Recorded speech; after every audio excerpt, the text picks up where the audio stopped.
Hello, it's a privilege to welcome you to this edition of From Our Correspondent.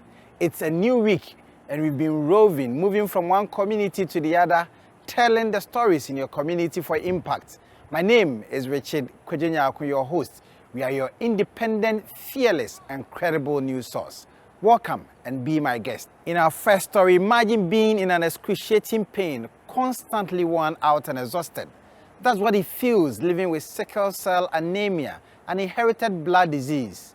Joy News' Mahmoud Mohammed Nuruddin met 49-year-old Amma Nyarko Atefa Kwenu, who has lived with the disease for almost 5 decades. That's not all. Her 16-year-old son and 14-year-old daughter are both sickle cell carriers. But the mother says she has no regret about having sickle cell disease because it has allowed her to make a difference in the lives of others. Amma Nyarko Atefa Kwenu. I'm 49 years old, a professional teacher and a professional broadcast journalist, and a sickle cell patient. 49 years living with sickle cell disease and 17 years of marriage. Amma Nyarko Atefa Kwenu is a teacher at Kumasi Senior High Technical School. She has been teaching a number of subjects for 24 years. First, let's take her down memory lane in her teaching career. There was this student that I had when I was teaching them at KSTS. I taught them in Form 2 and then in Form 3. He was a bully. Very tall, and if you are not careful, even if you are a teacher, he can bully you. He wouldn't come to class on time, and he does what he wants. So when I was introduced to the class to teach them, I teach business management, so I teach business students. He came in late, and then I asked him, where are you coming from? And the way he just stood there and looked at me from top to down, I said, wow, you'll be a good bodyguard. So from today onwards, you are going to be my bodyguard. Because I had heard about his attitude towards teachers and his fellow students. When I said that, he was surprised, and since that day he never mixed my class. Mrs. Atefa Kwenu was born with sickle cell disease. It causes the blood cells to become rigid and sickle shaped. It can be totally out of control. In the case of Mrs. Atefa Kwenu, the situation was worse. I would say I'm a smart person, because at the age of 12, I entered secondary school. I did a common entrance and I passed, and I entered secondary school. So I'm not a dull person. But because of sickle cell, it took me 6 years instead of 5 years to finish the O level.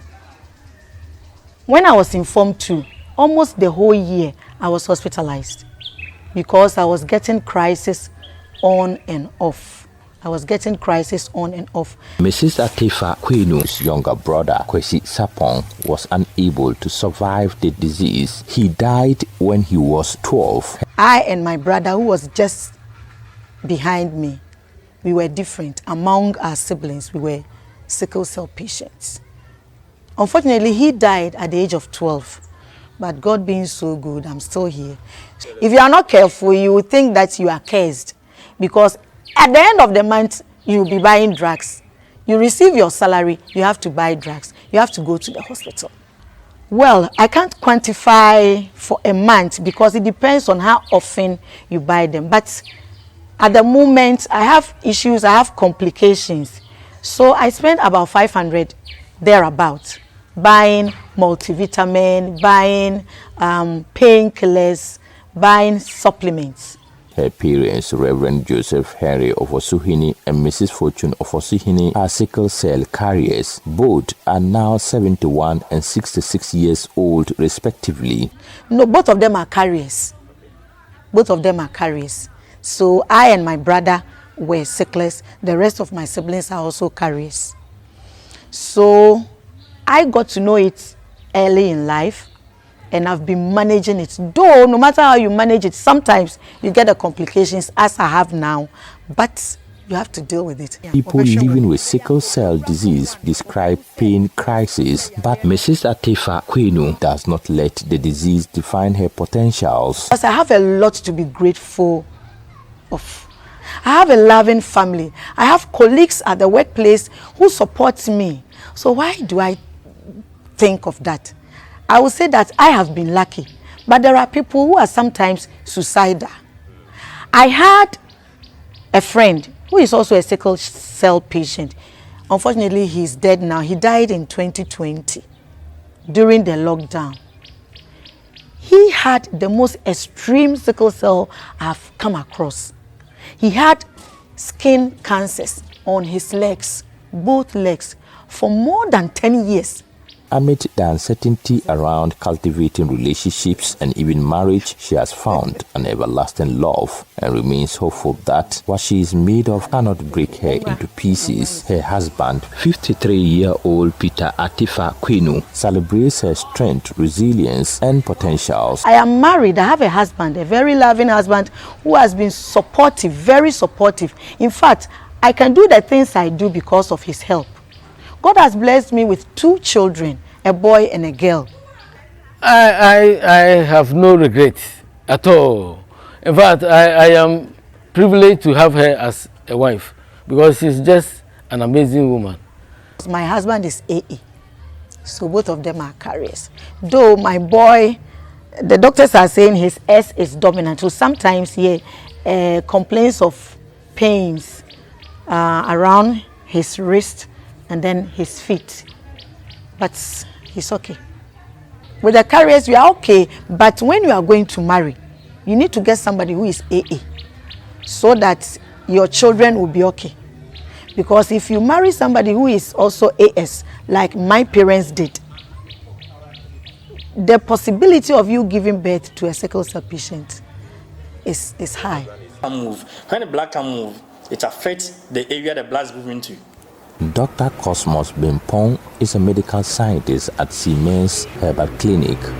So normally it affects the chest area, which sometimes people suffer from pneumonia, rheumatisms and stuff. It affects the bones, the joints. It also causes people not to grow well. Because when there is lack of nutrients supply the system, they can't grow properly. It normally affects the vital organs, like I was mentioning earlier, the liver, the kidney. And what is most important is normally those people with sickle cell disease become very anemic. Sickle cell disease is a major public health problem in Africa with over 200,000 babies born per year. About 15,000 of Ghanaian newborns are diagnosed with sickle cell disease annually because of the stigma associated with the disease. Most individuals with sickle cell hide it, but rather than negativity, Mrs. Atifa Kwenu says people need to understand the disease. And sometimes you go to clinic and you meet people who are sickle cell patients who have no idea about the disease. Their parents have no idea about the disease. All that they know is their children frequently get sick and they bring them to the hospital. So in 2013, I started thinking about it. And I picked a form and I registered an NGO. So in 2014, around June, we launched it. And then we started the ANAC Foundation, where we go to schools, we go to communities, we go to churches, and then we educate people on sickle cell. And then nutrition. Nutrition, because I realized that growing up, anytime my diet changes, I get crisis. She encourages sickle cell patients to be their own advocates and allow their resilience to inspire others. A report by Mohamed Nuruddin.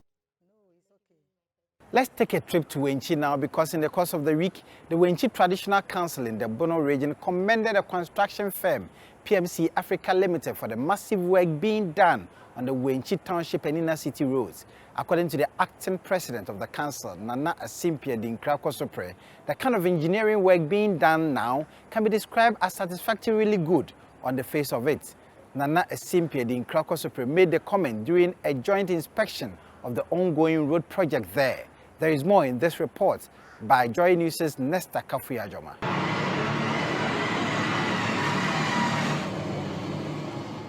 10 kilometers of road projects being executed by PMC Africa Limited were inspected. The projects include the construction of a culvert at Gofo Stream on the Wenchi-Techiman Road, 500 meters road construction at low cost, Jensusu, Bardine, and Ahemfie. Whilst commending the contractor for satisfactory work on the Wenchi roads, Nana SMP expressed appreciation to the government for fulfilling the major wish of the people of Wenchi. Jasehini of the Wenchi traditional area, Nana Kumi Eduse Poku, appealed to government for the construction of a dual carriage road from Nkunsia through Wenchi. Project here usually free contractor on say. Yame bedroom no abuano na juma ese odibua Wenchi mine but me di abua na yefefefe. Contractor no so waya ade. They pray God to help the contractor to do what is expected of him. But so far, he has done well. Throughout the inspection, it is clear construction of the roads have reached an advanced stage. It is left with finishing. Government has also done well, making sure various roads in Wenchi are being worked on. Hoka no say o fida rosu say wohin kom betima faso aboa na yaye ono nso. We are just hoping the Esubinja road will also be tackled soon because that stretch is dear to the heart of Wenchiman since it is a major road to Ufuman. Baby ekofa city me ko Subinja ekobo Ufumai. This about me ono maya eno so yani beje.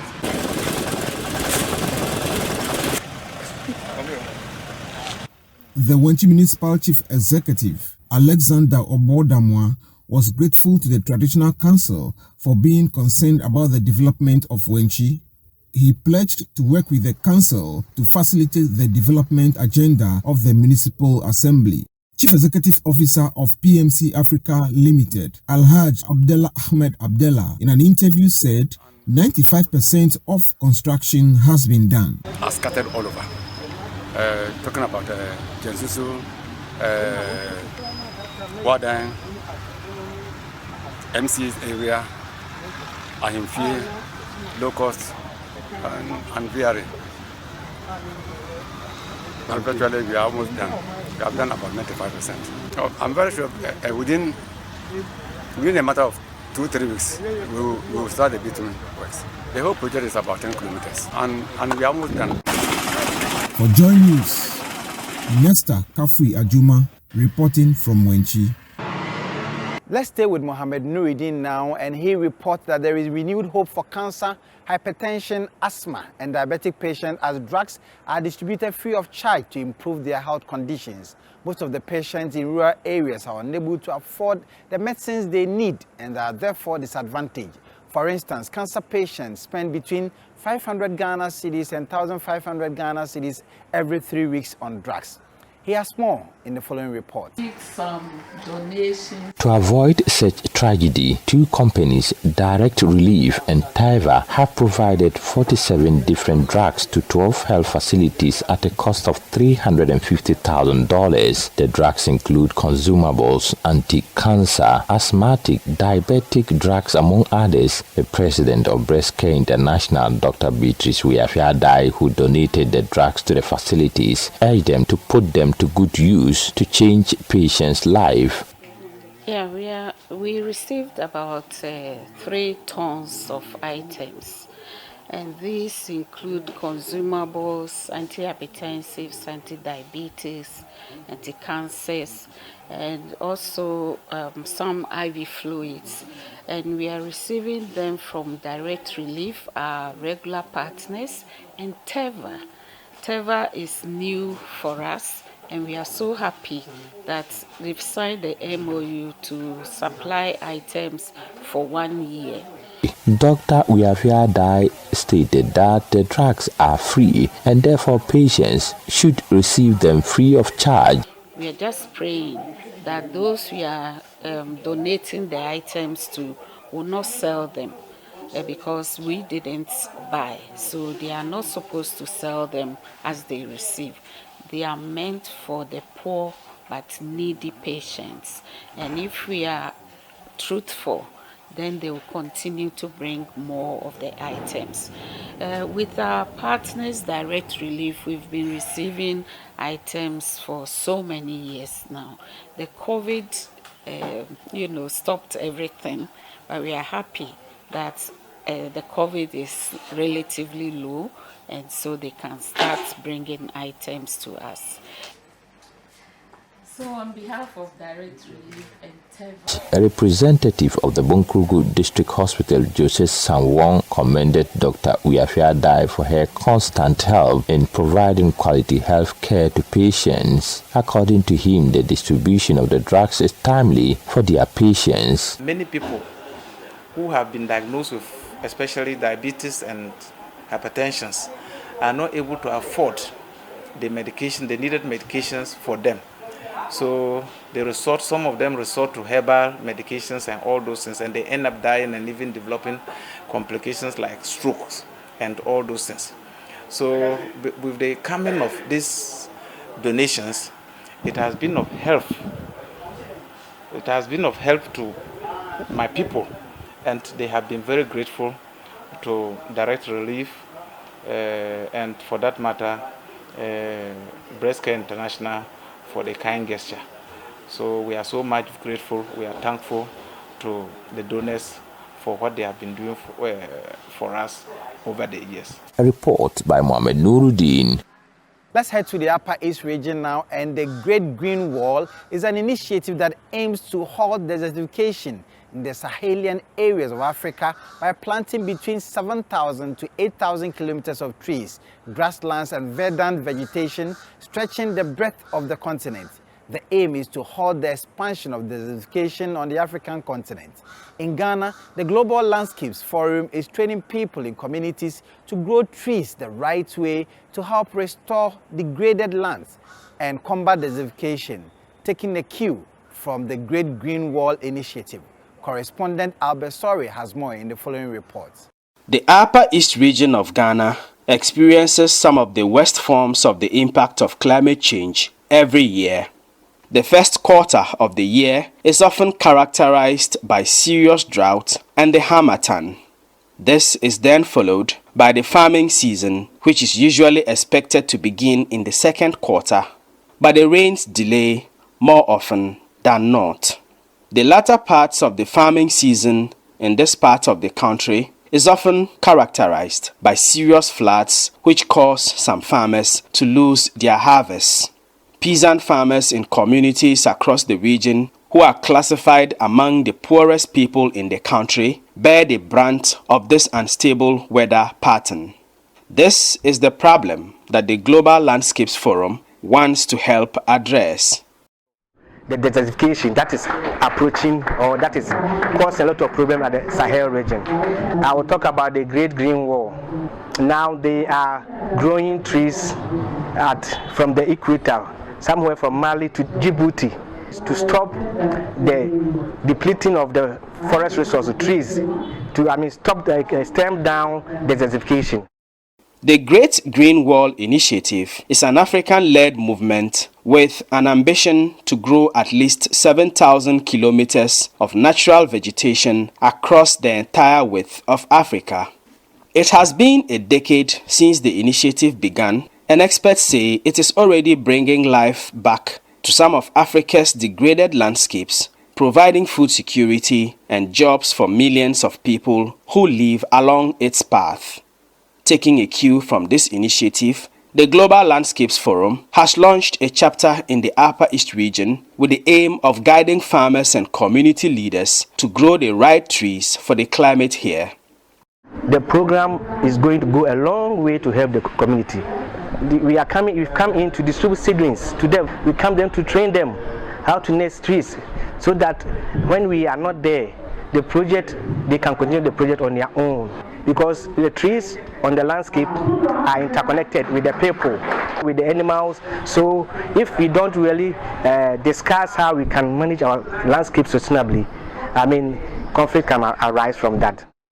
At the launch of the forum at Zebila in the Boko West district, selected community members were sensitized on the best way to grow trees on their farms, how to make compost, and how they can improve on the soil fertility on their farms.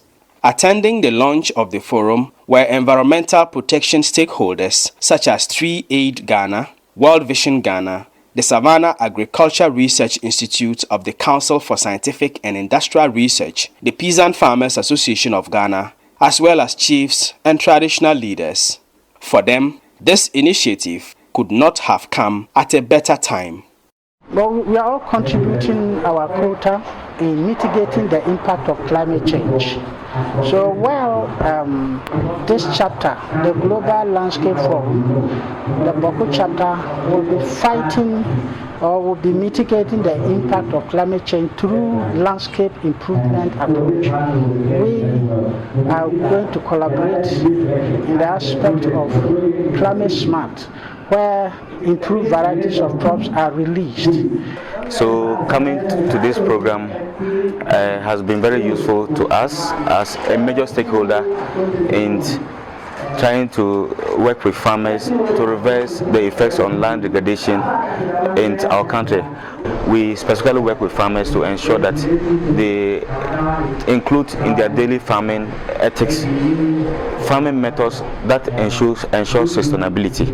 When it comes to tree planting, it is good for us to really understand what the farmers need and what kind of tree species that suit very well, especially in this dry land, and tree species that can really work very well with the field crops, because that tree crop compatibility is highly important, and farmers need to understand and the kind of spacing they will need to adopt.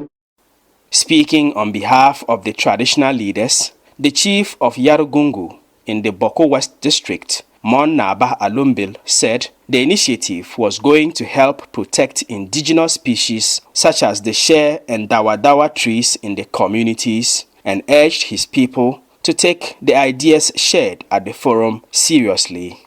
Over 100 seedlings were also distributed to participants of the forum to be grown in the communities. For Joy News, Albert Sori, Zebila, Upper East Region.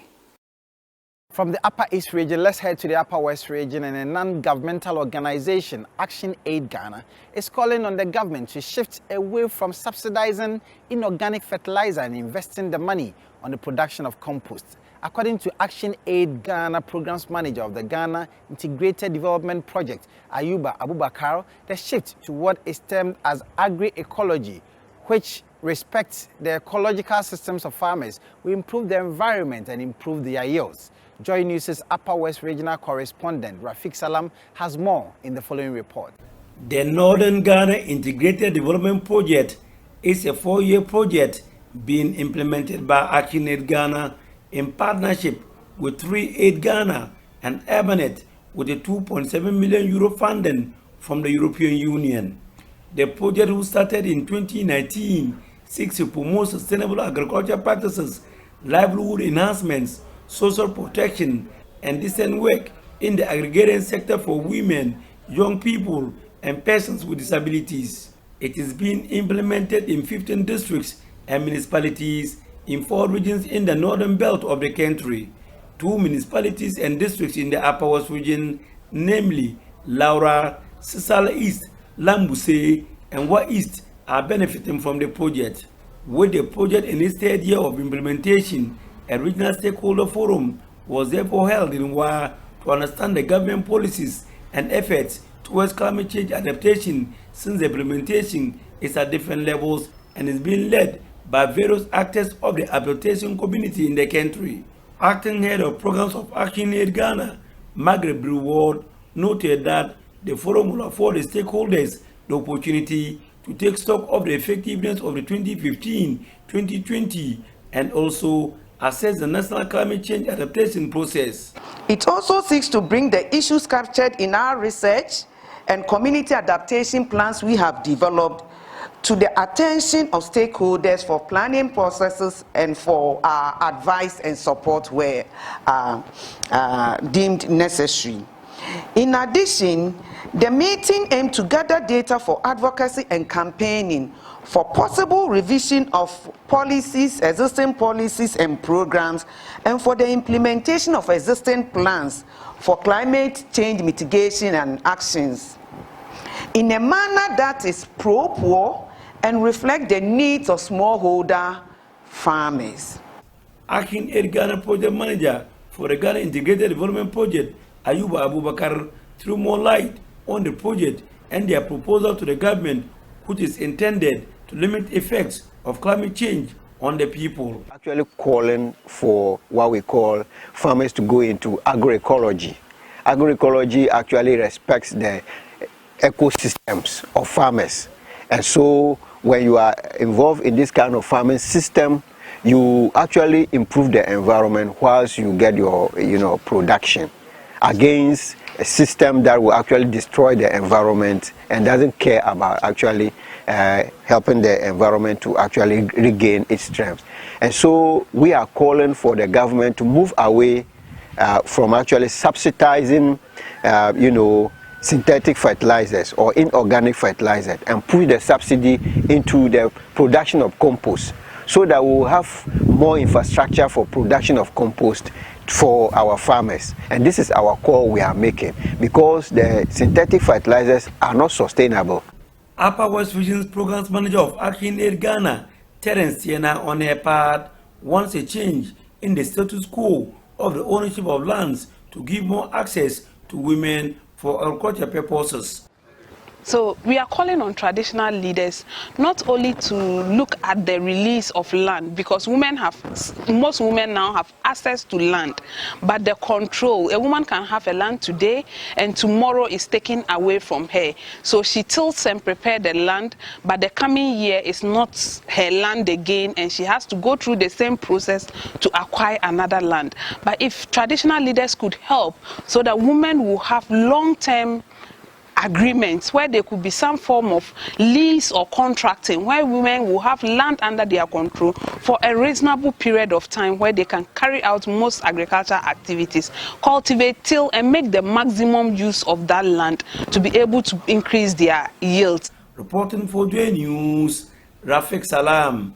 Wow. Let's still stay in the Upper West region, and the senior state attorney at the Attorney General's office in the Upper West region, Said Abdul Shakur, has assured grieving family of the March 17 alleged indiscriminate war shooting that they will do everything possible to ensure that justice is served in the case. The accused, 61-year-old former chairman of the defunct War All-Stars, Inush Abdul Rahman, was granted an 80,000 Ghana cedis bail by the War High Court. Rafik Salam has the rest of the story. This is the first time the case was heard at the High Court, presided over by the supervising High Court judge, Justice Yusuf Asibi, since the suspected shooting took place on March 17. The accused, 61-year-old former manager of the Fangwa All-Stars, Alhaji Inusa Abdul Rahman, on 3 previous occasions has been remanded into either the police or prison custody by the War Magistrate to enable police investigators and the Attorney General to complete investigations, and for the Attorney General to press charges against him for his indictment. Inusa Abdul Rahman was indicted by the Office of the Attorney General with 2 counts of murder and 3 counts of use of offensive weapons. Senior State Attorney at the Office of the Attorney General, Lawyer Said Abdul Shakur, explained what transpired in court. An application for bail by lawyers for the accused person was served on us 4 days ago, and we filed an affidavit in opposition. And we deposed to certain facts, among others, that we do not feel that our witnesses will be safer if the accused person were to have his freedom. We also thought that the accused person was in a position to interfere with some of our witnesses. But the court disagreed with us and said that because of his age and because of his health, the court decided to admit him to bail. And that is perfectly within the court's remit. The court can actually grant him bail, exercise discretion in his favor, and admit him to bail. We oppose it strongly, but he was granted bail.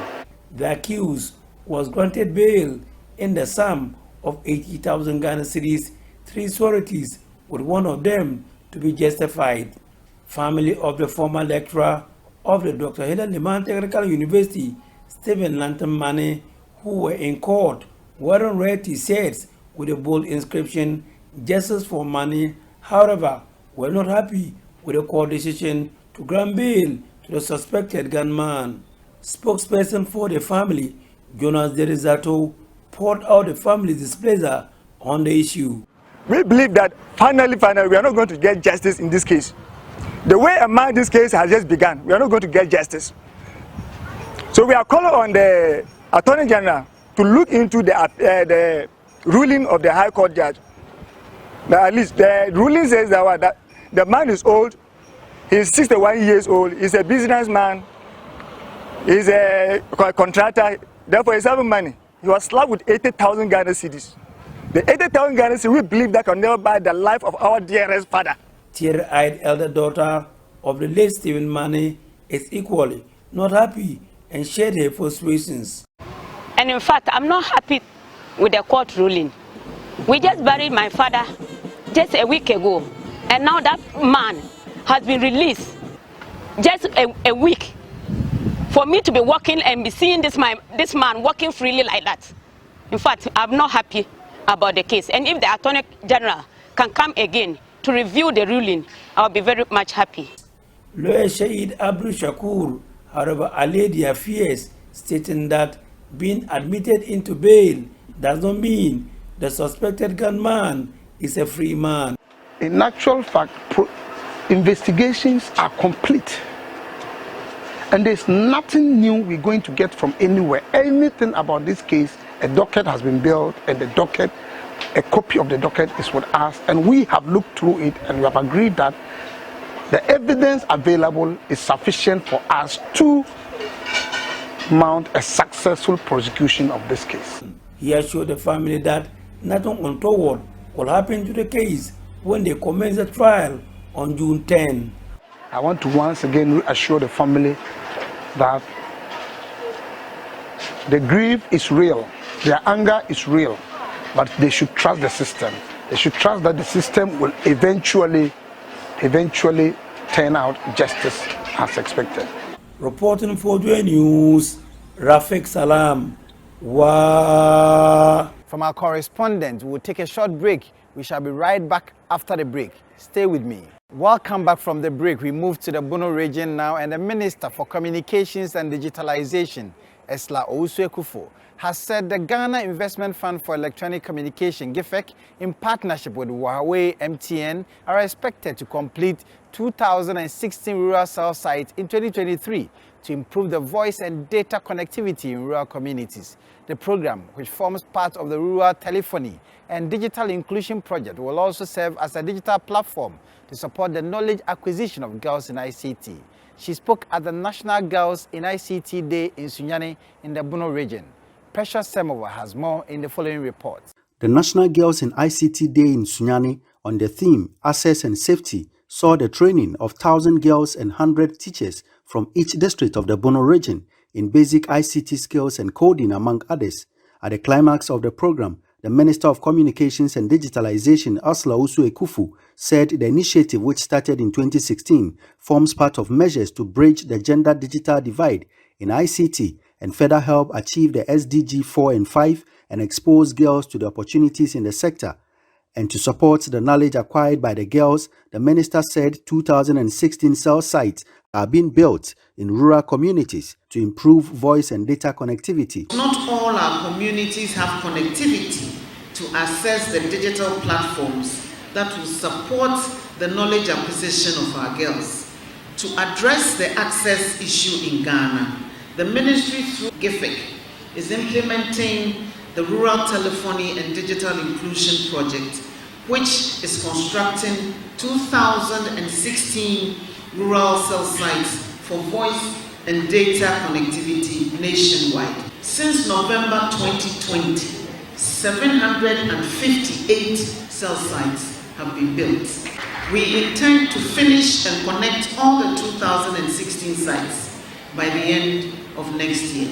The special cell sites that were built were developed specifically by Huawei to meet the demands of our rural environment. We've also introduced national roaming on this rural telephony network so that by activating roaming on your phone, you will pick up the strongest signal available on any network in that area. To sustain the program, she urged some key stakeholders to develop continuous learning activities to build on the knowledge acquired by the girls. We want to partner parents, guardians, teachers, faith-based organizations and traditional authorities to guide our young ones on the proper use of online tools as they develop their ICT career paths to contribute to national development. I encourage the Regional Coordinating Council to take ownership of the program and develop continuous learning activities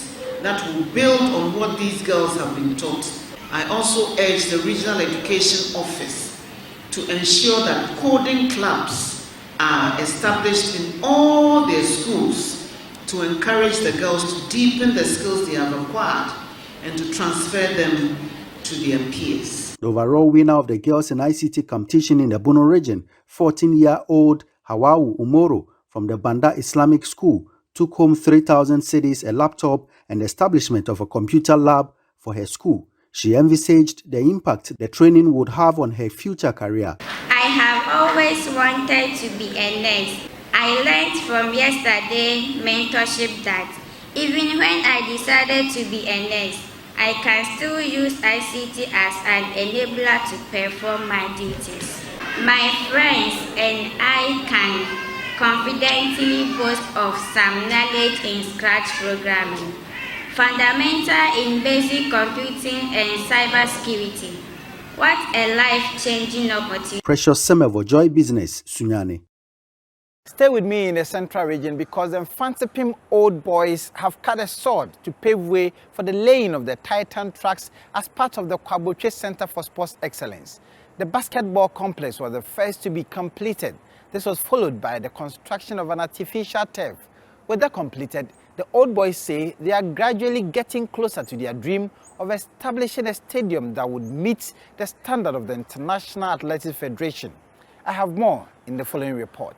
The Old Boys first cut the sword for the water improvement project to pave way for the laying of the Titan tracks as part of the Kwaboche Center for Sports Excellence, which began 3 years ago with the construction of the basketball court. Last year, the school commissioned the AstroTurf, and this year, an 8-lane Titan tracks are going to be constructed. And this is being sponsored by the 1992, 2002, and 2012 year groups. Headmaster of the school, Reverend Ebenezer Aidu, thanked the boys for their continuous support and their undying love to give back to their alma mater. Phase 3 of 5 or so years plan to give us a sports complex that is second to none in the country. I hope that we follow through, that eventually Kwaboche will have something that no other school in Ghana, maybe in West Africa, can have. And I know it will happen. Last year we had this commissioned, and here we are again to undertake the Titan tracks and the water project. My heartbeat. The water project, my heartbeat. It's not easy to be giving back every year, but you have kept the faith. So I humbly wish to ask all those out there that you see this not just giving back, but to service to humanity, which is in line with Scripture. Each time I go down on my knees, I pray that, Lord, the people are giving all they have, resources. What are you giving them in return? Chairman of the sponsoring year group, Eric Yanka, says all that the Old Boys seek to do is to help in preparing students that are capable of handling the affairs of Ghana and the global world. Our theme for this year is Yanananum Butaipa, bringing out fit graduates out of Mfantsipim that are fit for the 4th Industrial Revolution. I have paraphrased it, but it's much nicer than I have put it. And so we are here today to bring to fruition the beginning of our delivery of our project.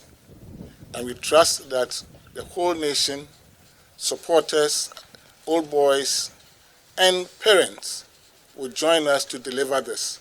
this will not be the end. As Headmaster said, it is phase 3 of a medium-term program.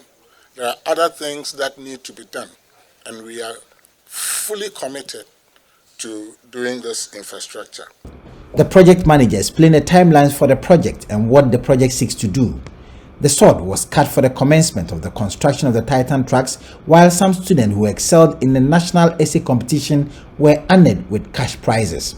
Reporting for Joy News, Richard K Nyarko, Cape Coast. To the Volta region now, and the Member of Parliament for Ketu South, Jifa Ablagomashi, has appealed to President Akufo-Addo to impress on President Gnassingbé Eyadema of Togo to open the Togolese land borders. The MP states that though Ghana has opened its borders, its Togolese counterpart has refused to open its borders, irrespective of the ECOWAS directive. Fred Kwame Asare has more in this report. I want to thank Major General Kotia for the work that he has done today. General, let me assure you that I was terrified when I heard about this boundary issue. Mainly because as the candidate for the NDC seat or ticket in Ketu South, in the last election, we had issues with the security presence in our community. And so when I heard about the boundaries, I thought it had to do with the next election. Thank you for allaying my fears and assuring me that this is what already existed that you're strengthening, and that it is not going to particularly antagonize any group of people. That really makes me very happy, and I thank you for that explanation. In the last 2 years or so, COVID and other issues closed our borders. I'm being politically correct right now. COVID and other issues closed our borders. Recently, our President Nana Addo Akufo-Addo, announced the opening of the Ghanaian side of the border. I want to use this platform and this opportunity to appeal to His Excellency Nana Addo Akufo-Addo that Your Excellency, use your position as the chairman of ECOWAS, appeal to His Excellency President Gnassingbé Eyadema to open the other side of the border so my people can get access to their livelihoods. I speak on behalf of the people whose livelihood, their daily bread, on both Ghana side and Togo side, who benefit from that movement to be able to earn their source of living. Your Excellency Gnassingbé Eyadema, please, for the sake of the ordinary people of both of our countries, please open the borders. Still staying in the Volta region and staying with Fred Kwame Asare, and the Ghana and Togo government have come to a consensus to reaffirm the international border lines to indicate clear demarcation of the land borders of both countries. With support from the GIZ Africa Union Border Program, 50 international boundary pillars would be constructed along the international boundary lines from Aflao to Akanu in Ghana and from Lomé to Nuepe in Togo. This forms part of the first phase of the reaffirmation exercise.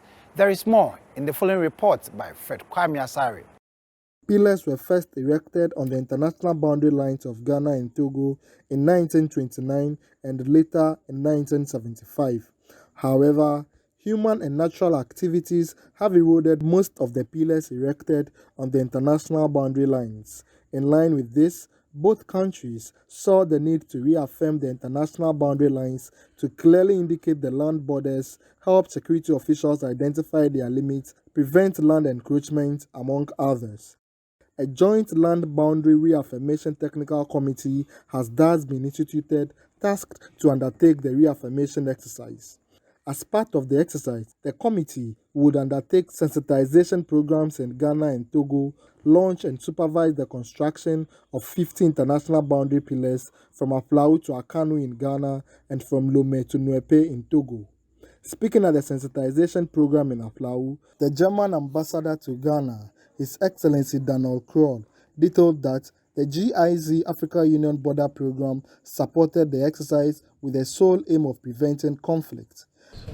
And so for us, our engagement, our assistance to this program of the African Union and to this program that will start here today, it is about conflict prevention. We want to help to make life easier in border regions. It is not about dividing It's not about taking people, families apart. It's just about making a clear demarcation, the base for more legal cross-border cooperation and flows. The National Coordinator of the Ghana Boundary Commission, Major General Emmanuel Kotia, detailed that 4 kinds of international pillars would be erected. And it has been mentioned and clarified that what we are doing is reaffirmation. We are not coming in to redemarcate our boundaries. The first pillar is a singular one that is going to be like a monument. It's going to be pillar 1. That is going to be between Aflao and Lomi, and it's not very far from this direction. And that is called pillar 1.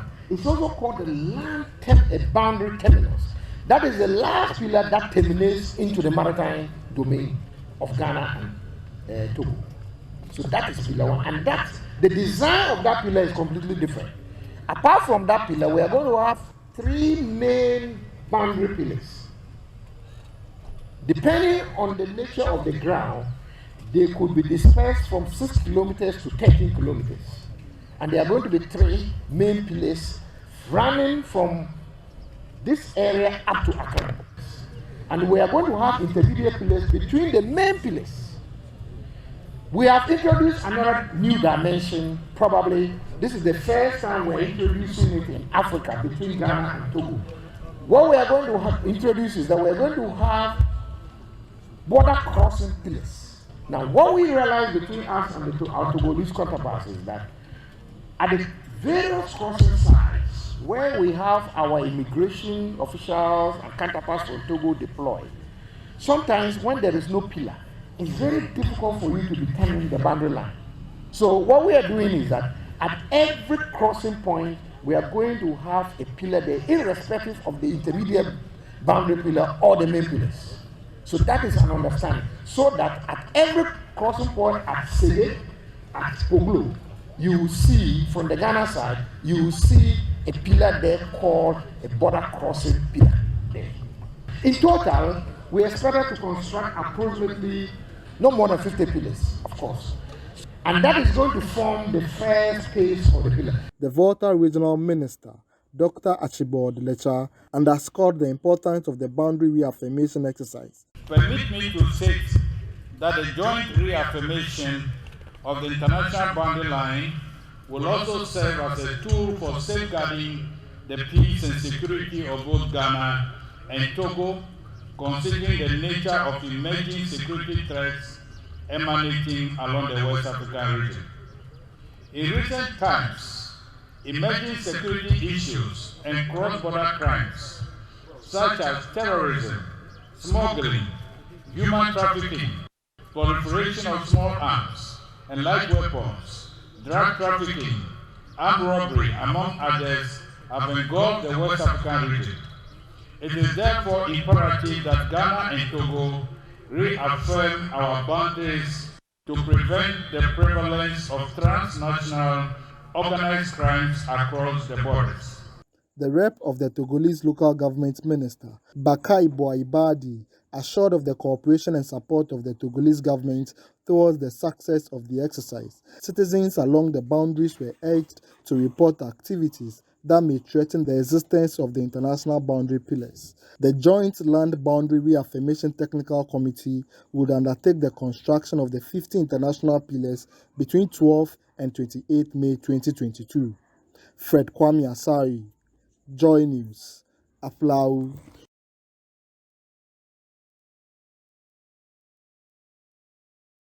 Let's wrap up this edition of From Our Correspondent. Let's do some student politics, shall we? And school pupils of the Methodist Middle School in Cape Coast have been testing their strengths to see how well they will do in contesting for leadership positions when they grow up. The students have been busily campaigning, promising cash food books to their colleagues should they vote for them. Interesting, isn't it? Well, I engaged the students as they went through the process. The school pupils of the Baketil Methodist Primary and JHS here in Cape Coast campaigned just as the national campaigns are done. They were allowed the opportunity to read their manifestos, woo voters who are their colleagues to vote for them. The candidates shared what they have been telling their colleagues when they were campaigning. The problem is that I'll provide maybe pens, books, pencils for the school, and also that's all. But how would you get money to buy these pens and pencils for them? For them, my parents know that I'm standing for the school prefect. So when I tell them that the school needs this, they can help me. I told them that when I win, I'll make changes in the school. I'll make sure that there is discipline in the school. How are you going to ensure that? By my behavior. I have to, in order to inculcate discipline in them, I have to set myself as an example to do in order for them to follow my steps. I told them that I will ensure that the compound is neat and all the other prefects will do their jobs well or their assignments well. They'll be responsible, and I'll make sure I organize a homework committee so that they can be free to do their homework, go to the seniors for some explanation, and yes. Sometimes they can't go to their teachers for that explanation, so if I allow them to go to the seniors, they'll be able to be free and do their homework every day. They say it's good. Headmistress of the Baketsi Primary and JHS, Sickle says it was a good exercise and God marveled at the way the children went about their campaign and the kind of promises they gave. Over the years, we've realized that when voting goes on in Ghana, we have a lot of spoiled ballots due to inadequate education. So we want to inculcate in the children the right voting process. Kids can also be good ambassadors, so they can go back to their community, educate most of them who have illiterate parents. They take them through what they've gained in school and help Ghana as a nation. I made promises of giving them 1 CD, buying toffees for them. Others too were so strict when they were acting. So some decided not to vote for them because they didn't want restrictions. So as for the campaign time, promises went on as if they are copying politicians. So they made cash promises to them and some to food items. 17, 18, 19. The ballots were counted. The winners were declared. Reporting for Joy News, Richard K Nyarko, Cape Coast. And that's our package in this edition of From Our Correspondent. It's been wonderful having you around. My name is Richard K Nyarko. Join us same time next week. Have a beautiful day.